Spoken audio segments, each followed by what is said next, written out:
And it is the last weekend to vote in one of Pulaski County's 13 different early voting locations. THV11's Carter Thweets spent the day at a particularly busy site. Carter, where were you?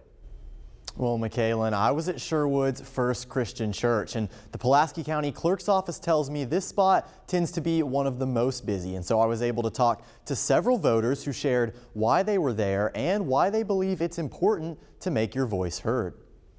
It's really a surprise how nice it was. I was very nervous. It's nice to see people's full faces this time rather than 2020 when we only saw eyebrows and eyeballs. Those were just some of the reactions from early voters in Sherwood on Saturday. They truly were of all ages. Take Aubrey Messick, who turned 18 the day before. Well, I've done some little classes about voting and stuff like that, so it was kind of what I expected. Haven Williams was another first-time voter who says she was nervous and didn't always know what to do.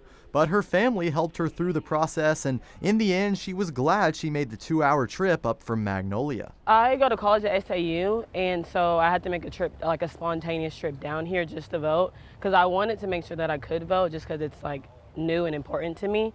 So yeah, the early voting was just the only option that I had to vote. The lines were longer than in some other locations, especially up front where workers were checking ID.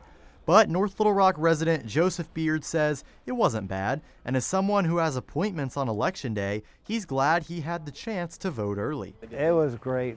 The line was not that bad, and we got to vote real quick. And the overwhelming sentiment of the day, expressed so well by Thomas Little, it's important to let your voice be heard. If you don't participate, you can't complain about what's going down. So both in your nation and your community, you got to be part of the process.